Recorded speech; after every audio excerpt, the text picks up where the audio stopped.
Hey guys, are you ready for it? Today is August 25th, 2023, 2:23 a.m. Central Time. So, this video is coming a lot later than I believe majority of you, or all of you, thought it would, and there was a reason for that. It gave you 24 hours to listen to either the mainstream media, if you did, read things on Twitter, Facebook, whatever, even posts by these candidates, talking to your friends and relatives and whatnot, to see what everybody thought about this debate. Because I had a feeling my opinion was going to be severely different than everyone's, and Jesus Christ, was I right? Wow. I don't know what people were watching yesterday, or I should say the day before, because a lot of people thought it was entertaining. A lot of people thought Vivek won. A lot of people thought that he stood out. He was a shining star, blah, blah, blah. Okay? First of all, that debate was probably one of the more boring debates I've ever seen. There were so many preconceived taglines, okay, that everybody used against everybody else. That was so annoying. The slogans were just terrible, even terribly delivered, if you will. Now, I will say I was surprised how many people went after Vivek, because I didn't know how many people were following his campaign that were standing on that stage, for one. I figured anything they were going to nail him on was going to be something he said at the debate, which a lot of it was. He would say something and then someone would bash him for it. The only person that I think follows his candidacy is Nikki Haley, because Nikki Haley went after him once, okay, and that was entertaining, actually, because he started talking about his little foreign policy bullshit regarding Israel, and I'll tell you about that in a second.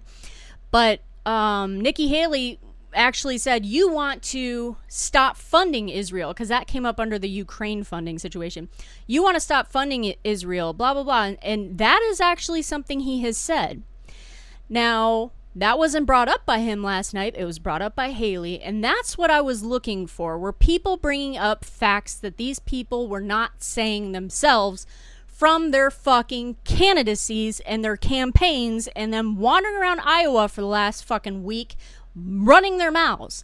That was the only time I saw someone go after someone else about something that they had said not on that debate stage, okay? So that was really surprising that was the only time. Let's start with Vivek, because everybody believes Ramaswamy, okay, won last night. As far as I'm concerned, nobody won last night. Vivek got his ass kicked by everybody else because of why? Because he's got the new, like the anti-establishment, new concept ideas, blah, blah, blah, sitting on that stage. And all those other people are establishment people, for sure, no doubt. But Vivek, nothing this guy has said has not been said before by other candidates, specifically Ron Paul, when he was running for president. Not Rand Paul, Ron Paul, his father. In fact, a lot of the things that Vivek has said are basically out of Ron Paul's playbook. Getting rid of the IRS, getting rid of the Department of Education, just the same little things that can't be accomplished by a president. So that's the problem I have with Vivek. Even last night, his entire campaign, okay, is he wants to accomplish things that a president cannot accomplish. Congress has to accomplish those things. And that's the type of shit that I do not like from any candidate when they start talking about departments or border even, because it's all theoretical. It depends on who's in Congress if you will achieve those things. And if you try to achieve them by yourself as president, you will get challenged and your ass will go to SCOTUS and you will fucking lose. Obama learned that real fast, didn't he? And Biden's learning that the hard way. But it doesn't seem to be bothering Biden. He's just doing what he wants, apparently.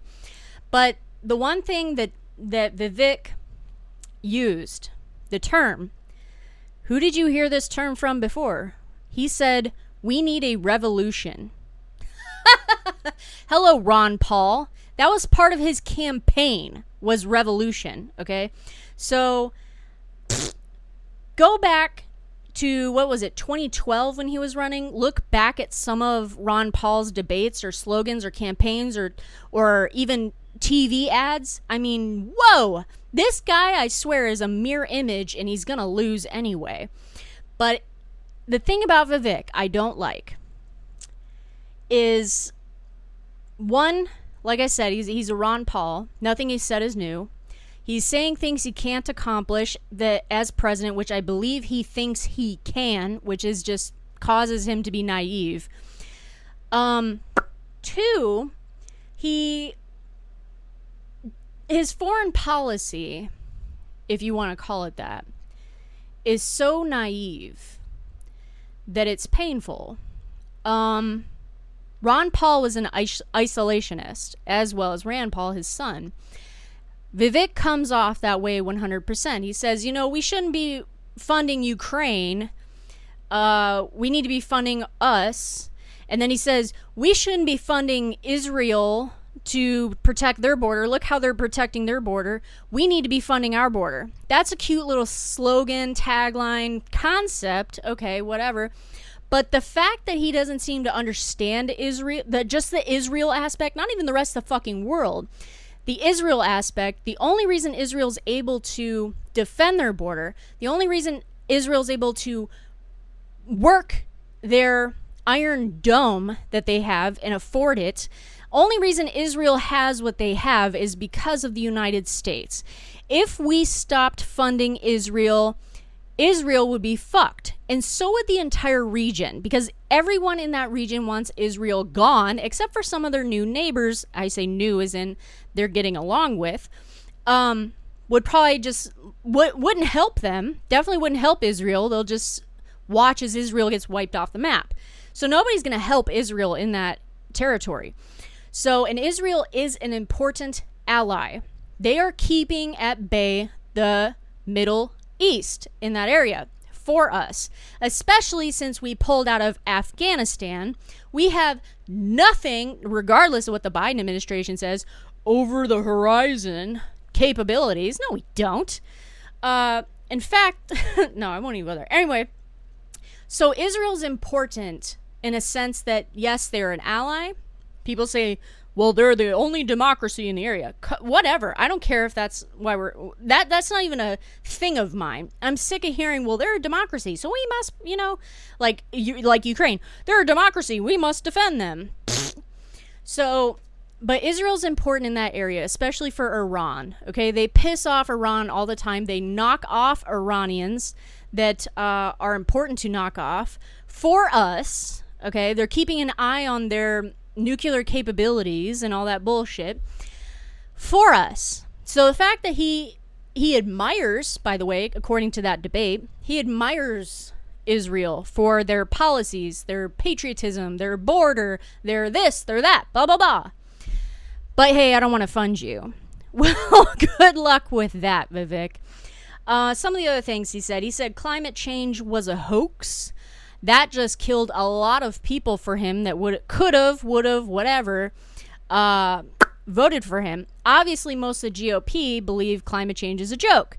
Everybody else on that stage said it in a different way. Basically, yeah, climate change exists, but what's killing people are the climate change policies type of situation. And that's just not how we should be approaching this. Do I believe there's climate change? Yeah, of course there is. It's fucking hot as fuck right now. That to me is climate change. It goes from like 70s and 80s to 111 in Missouri. Are you kidding me? That to me is climate change. But no, I believe that it's a hoax too, and it's a hoax for an agenda. Okay? And that's the word he missed. Was climate change is a hoax for a specific agenda to be accomplished. So he missed that. All he said was climate change was a hoax, and then, blah, blah, blah, blah. The one thing he got off with, scathed by, there was a couple of people. Christie didn't answer about abortion because they weren't asked, and neither was Vivek. And that, to me, 100% is going to be a front and center debate in this country regarding the Democrats and running for president. That is going to be a topic, regardless of the fact abortion is so goddamn low on the totem pole of issues that people care about. The Democrats will make it an issue. People need to understand that. The GOP needs to understand that. They need to speak up and say what they want or believe regarding abortion. The best person that addressed that was Nikki Haley. She did it fabulously in a sense that she said we need to stop demonizing women. We need to stop demonizing the fact that abortions happen and all this stuff. And she believes there needs to be a 15-week federal ban, which I think I don't think there should be any federalism regarding abortion, period. But everyone on that stage basically said there needs to be a federal ban, except DeSantis. He kind of danced around the topic, if you will. He said he's pro-life or whatever. But he said basically a 6-week ban is what they passed in Florida. And when he was, that was brought up to him, he didn't say one way or the other whether he believed in a federal ban. But let's see. I wrote a bunch of shit down. It was so goddamn boring. I'm glad I did. Otherwise, I wouldn't remember anything. Pence said he wants a 15-week ban. Haley said she wants to ditch late-term abortions, and eventually later on said 15-week ban. Scott said minimum 15-week ban. Christie didn't weigh in. Hutchinson, I'll go into him in a second. Bagram, that's a base. I don't know how you say his name. Burgum, we're going to say Burgum. Said what everyone on that stage should say, but like I said at the same time, it's gonna be a topic for the presidential campaigns that coming up next year. He said there shouldn't be a federal ban because of such a thing as called the 10th Amendment, which is federalism.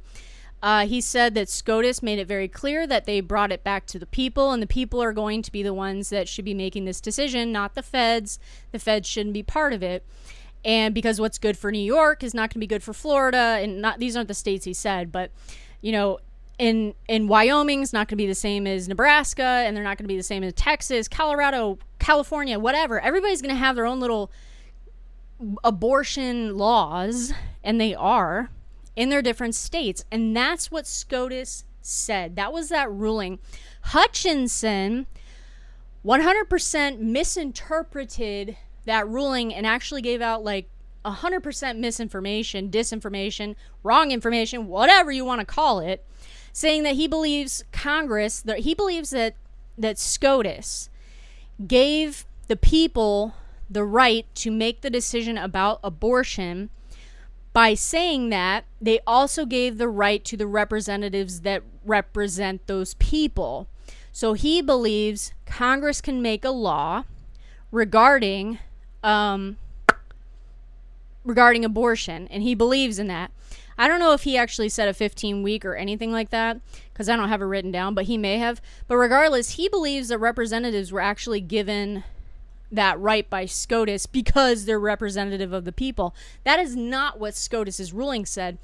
Hutchinson, I did not like. He's just, talk about established, dude. He was a head of the DEA. He was part of DHS. He was a governor of whatever stupid state. I mean, he has been there for far too long in government life. When you are part of the DEA and you're the top dude, I really have nothing to say to you. You shouldn't be president. I don't know why, but I just have that feeling. The thing that Vivek said that I found interesting, I don't even know if it's interesting as much as, interesting, is he said he wants to bring back mental institutions. When he was asked about gun control, he said, we have a mental health crisis in this country. And I gotta be honest with you, because I put it on Twitter, I'll say it here too. I take a medication called Vyvanse, okay? It's for ADHD. I was diagnosed many, many years ago, over a decade, okay? And the reason I say that now is because this month, a lot of things have happened. Vyvanse, the company that makes Vyvanse is Takeda. Takeda, long story short, let's just say they ran out of the medication. Everything's been back ordered. And there's a few reasons for that. But one of the reasons is because there's been a huge demand for ADHD medications. All of a sudden, that is absolutely absurd how much demand is meant for Adderall, Adderall, Vyvanse, Ritalin, all of them, okay? So much so, things are scarce. Not just Vyvanse. Vyvanse is back ordered, but Adderall has been scarce. Some other medications I heard have been scarce since the pandemic. Did the pandemic have anything to do with supply chain shortage? No, actually it didn't. All of this has been because doctors have been seeing people over Skype and all these little different ways of seeing people. And they have been diagnosing more people than ever, okay, that they are ADHD and giving people these medications since the pandemic, during and since. That's why this is happening. So Vivek saying he wants to open up mental health facilities, hospitals, whatever. He said he wants to bring back the institutions. I cannot disagree with that more, because who knows how they're going to be run, but just having to deal with the mental health professionals I have in my entire life, they are fucking retarded. I swear to God, I sit in front of these people, listen to them, and I swear to God, I have no idea where these people got their degrees. Between nurse practitioners, doctors, whatever, people are overdiagnosed things, misdiagnosed things, over-medicated to death in this country, and this guy wants to make it worse. He might as well have said, I want to decriminalize every drug on the planet, because that's what will happen if he creates these institutions again. People will just, it's nuts. I mean, he doesn't understand the mental health crisis, he says, that exists in this country. He doesn't, because he's obviously not part of it. However, he is part of Big Pharma, isn't he? So I'm kind of like, he wants to open mental health institutions. Interesting. You are part of Big Pharma, so you want to drug people up. Oh, I get it. So maybe you'll get some kickback. I have no idea what this guy did in pharma, but he helped create or sell or some stupid shit several drugs. This guy also took a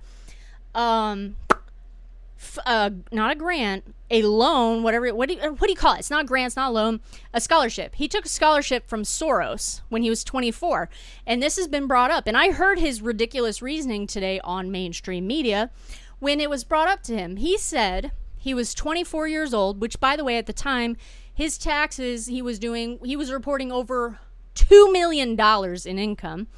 When he was 24, he applied to a scholarship, generic scholarship. That's what he said, generic scholarship. Are you kidding me? What kind of generic scholarship exists out there? Please tell me. You have to apply to a specific scholarship for something specific. There's no generic scholarship, like he said. And he was offered, or won, whatever you want to say. I think he said offered a scholarship through Soros. Not Soros himself, but Soros' family member. And this is what he said, any 24-year-old out there that would have been offered this scholarship, if they would have passed on it, that's crazy. You shouldn't be the president of the United States. What? What did you just say? So no, this guy's sketchy. I don't care for him. He's my age, by the way. So it's interesting how different people, when they get into politics, whether it be literally or figuratively in the way I am, how naive you can be at the same age, looking at the same system. And that's how I feel about Vivek. He needs Congress to do all of these things he wants to accomplish. He did not say one thing about working across the aisle. He did not say one thing about we're going to work to get the Senate back, the House back, so I can do these things. Like, it was, in his beginning, Chris Christie nailed him on it, and nobody understood it at the time. I'm sure people do now because there's a lot of articles written about it. Vivek, when he introduced himself and he said, everybody out there is wondering who this guy is with a weird last name, skinny guy, blah, blah, blah. Whatever he said in the beginning, that is almost verbatim what Obama said during his debate in 2007. So Christie was not off when he said the last guy that said this blah blah blah blah and stood in the center of the stage was Obama. And I think we're dealing with another Obama right here. He's not wrong. He is far from wrong when he made that comment. And people in that audience didn't like that. They thought he was ridiculous. And then Vivek said something smart like, hey, give me a hug, blah, blah, blah. He said, give me a hug because Chris Christie hugged him at that point, and then the motherfucker ended up being president. That's why Vivek said what he did. So he's well aware of Obama's past. Why he decided to plagiarize Obama is questionable. So I don't care for Vivek. I don't. There's just something that rubs me the wrong way about that dude. Like I said, he is a Ron Paul, thinks he can do everything on his own. He has not mentioned Congress or legislation by that matter. He wants to militarize the border, but didn't explain how he'd militarize the border, unlike DeSantis, who did. He wants to defund Ukraine. Fine, whatever. I don't give a shit about that. He wants to get rid of the funding for Israel. He wants to focus in on Russia and China's, relationship and focus on China. And he knows so much about China compared to the other people on this stage because he's gone over there and dealt with them. What? Just because you've gone over there for business purposes doesn't mean you know much about China or the CCP. But whatever. I don't like him. I don't like Vivek. He's interesting to listen to, but I don't like him. Moving on, DeSantis obviously was polished. He didn't make any huge waves or anything. He did say a few things about Florida as far as what he's done and how when he was locked down in the country, the country was locked down. Florida was the first one to get rid of it. That he would sit down Fauci and fire the fucker instead of, raise him up like he has been and will be forever. He's removed Soros AGs from his state. So he mentioned a few things that he's done in his state. He did mention the education situation, blah, blah, blah. The one thing that he said that actually kind of stood out besides the stuff I mentioned, like it didn't stand out, it was just like repetitive stuff, is he said he would militarize the border, but he said why and how. He said he wants to knock off the cartel using special operations and stuff like that in Mexico. And how he's going to do that is designate them foreign terrorist organizations, which is something this government refuses to fucking do. Even under Trump, they would not do it. Nobody is going to do it. I just don't see it. Even if DeSantis got in office, the State Department has to deal with that. And Congress has a say in that as well. It's kind of a complicated situation. They go on a list, basically. There is literally a list on the State Department's website that says who the fuck is a foreign terrorist or organization or who is banned from this or whatever. It's like a no-fly list kind of situation. Not so much the terrorist watch list, which is different.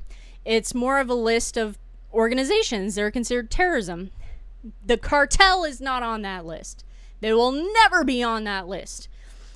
Going into a sovereign country like Mexico with our military and knocking off those foreign terrorist organizations probably won't go over well, okay, with Mexico. But I don't know, it may or may not. The current president of Mexico is like hugging the cartel because he's afraid of them. But obviously the cartel is a problem in Mexico too, so they may appreciate it, but outwardly they're going to say, get the fuck out of my country. So DeSantis at least explained how he'd take out the cartel, unlike Vivek, because Vivek probably didn't even know that.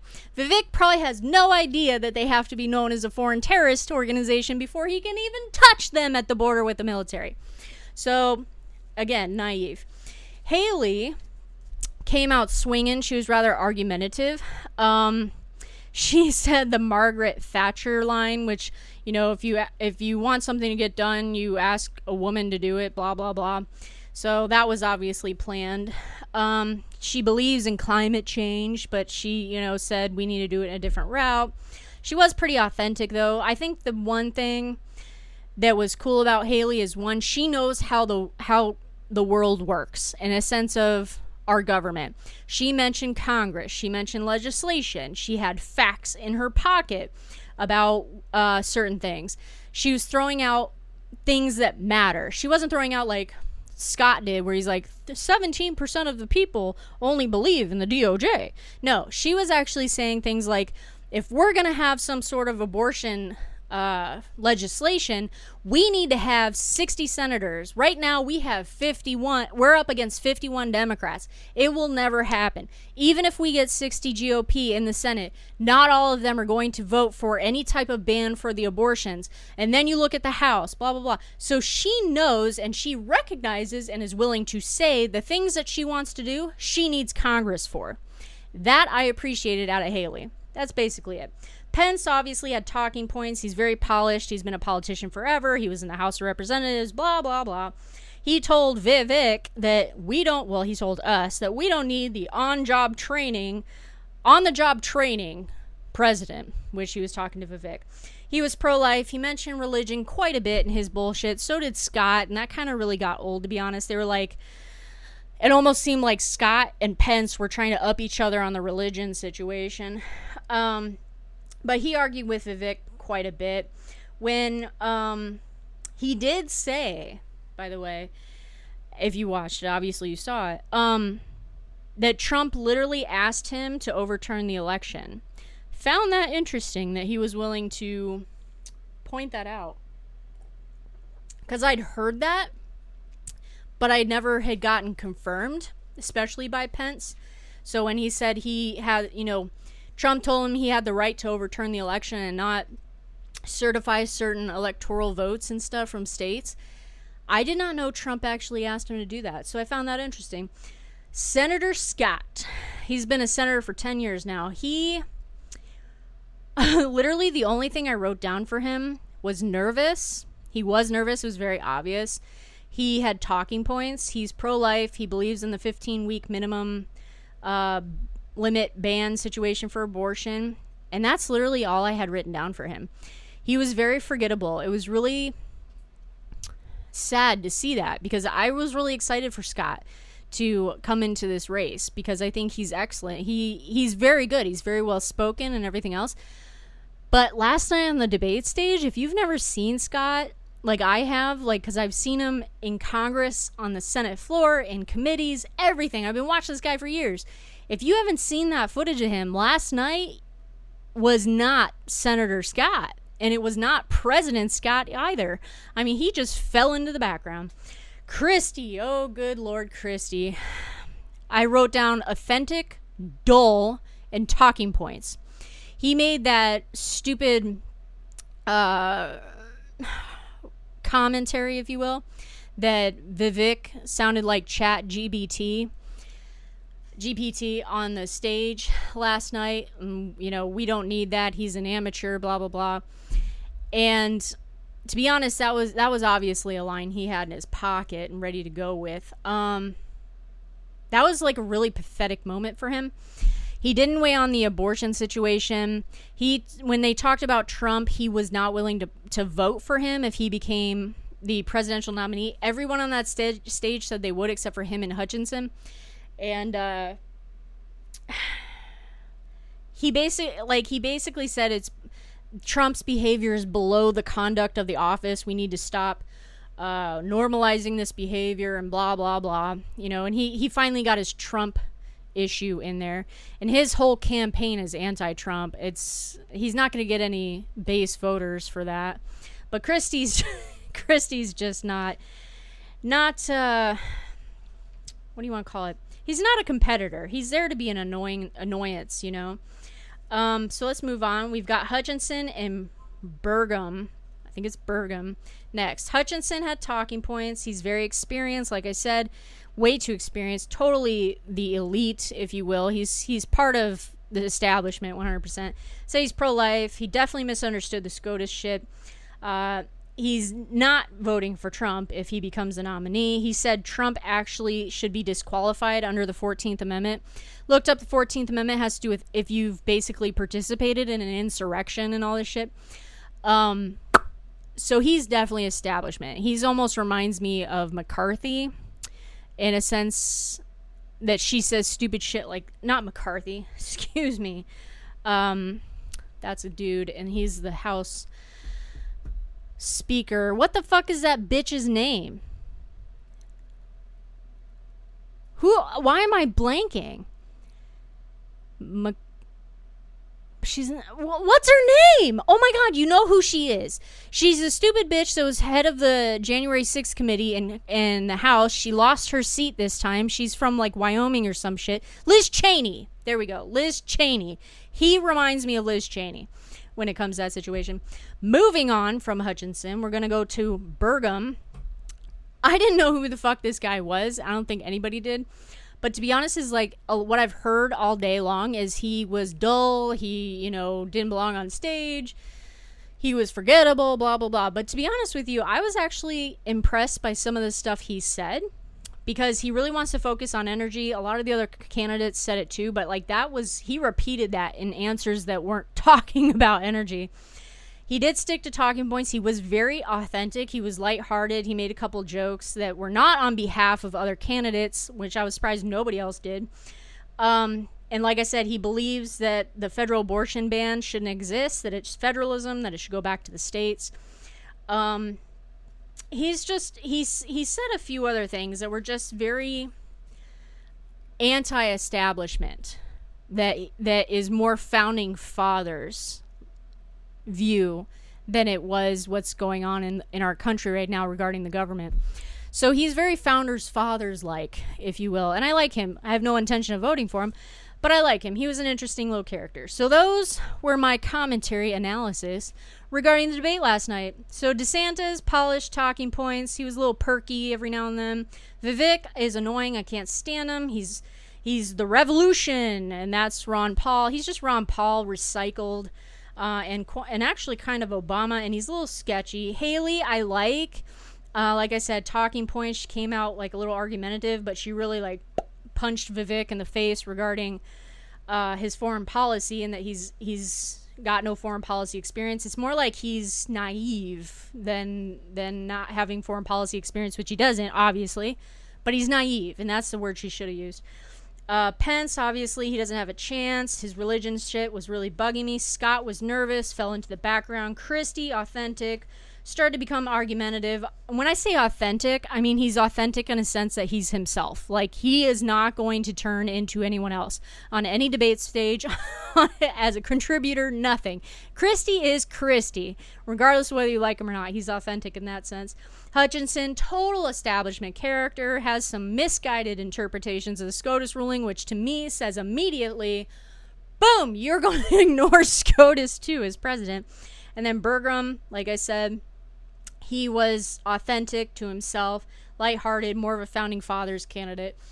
I don't believe any of the people on that stage are going to become the nominee at this point. That debate was boring. And Trump didn't attend, and honestly, I thought in the beginning Trump should have attended, and I thought it was a bitchy, pussy-ass move to say he's not going to go. But at this point, after seeing the debate, he was probably right to do it, because poll numbers, I can't imagine, are going to be moving much from that debate, except for Vivek Ramaswamy, because everybody seems to love that motherfucker. I don't know what it is. Vivek is too naive, inexperienced. I don't care if he's 38 years old or not. We have two different walks of life, and I know far more about Congress and how the government works than this motherfucker. So last thing I want is someone in the White House that I know more about how things run than he does. So, beside the point. That's my analysis. This is Are You Ready For It? Take care, guys. Have a great morning.